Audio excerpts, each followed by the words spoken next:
Assalamualaikum warahmatullahi wabarakatuh.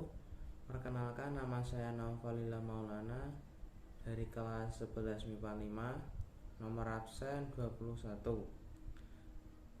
Di sini saya akan menjelaskan tentang hasil ringkasan saya pada bab sistem tanam paksa. Sistem tanam paksa adalah sebuah gagasan yang dikemukakan oleh seorang tokoh Belanda yang bernama Johannes van den Busch kepada Raja Belanda. Gagasan Busch itulah yang kemudian dikenal dengan sebutan Kulturstelsel atau tanam paksa. Dengan cara ini diharapkan perekonomian Belanda dapat pulih dan semakin meningkat. Ketentuan tanam paksa. Ketentuan tanam paksa ada pada lembaran negara atau Staatsblad, antara lain yaitu menyisihkan tanah sebesar 20%. Sistem tanam paksa mewajibkan setiap desa di Indonesia menyisihkan 20% tanahnya untuk ditanami komoditas ekspor, khususnya kopi, teh, dan tarum atau nila. Lalu ada tanaman Kulturstelsel bebas pajak. Tanah yang digunakan untuk Kulturstelsel dibebaskan dari pajak karena hasil tanamannya telah dianggap sebagai bagian dari bayaran pajak itu sendiri. Pemerintah bertanggung jawab penuh atas gagal panen jika tanaman yang ditanam di tanah Kulturstelsel mengalami gagal panen akibat mengalami bencana alam. Maka kerugiannya akan ditanggung secara penuh oleh pemerintah Belanda. Sebaliknya, jika hasil produksi tanaman lebih dari ketentuan yang dibuat, maka sisanya akan dikembalikan kepada rakyat. Lalu ada sistem tanam paksa selesai dalam waktu 3 bulan.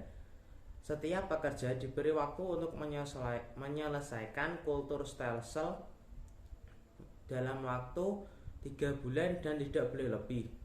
Sebab jika melebihi waktu tanam padi, maka resiko kegagalannya akan lebih besar dan memberi kerugian bagi Belanda. Pelaksanaan tanam paksa. Pelaksanaan sistem tanam paksa menggunakan organisasi dan kekuasaan tradisional yang sudah ada. Dalam hal ini, para pejabat Bumi Putra memiliki kaum priai dan kepala desa memiliki peran penting untuk menggerakkan para kaum petani untuk melakukan sistem ini. Namun sayangnya mereka lebih menjadi alat kolonial Belanda. Dengan demikian masyarakat sudah kehilangan pemimpinnya. Dapat dikatakan bahwa dalam pelaksanaan tanam paksa pada umumnya berjalan tidak sesuai dengan ketentuan yang ada. Hal ini disebabkan oleh para pemimpin masyarakat yang malah bersekongkol dengan pihak Belanda. Tanam paksa telah membawa penderitaan rakyat. Banyak yang jatuh sakit, bahkan meninggal. Mereka dipaksa untuk terus bekerja sehingga nasib diri dan keluarganya menjadi tidak terurus. Bahkan muncul bahaya kelaparan dan kematian di berbagai daerah di Indonesia. Sementara itu, pihak Belanda mendapatkan keuntungan dan kekayaan yang begitu besar. Sekian dari saya. Bila ada kesalahan mohon dimaafkan. Wassalamualaikum warahmatullahi wabarakatuh.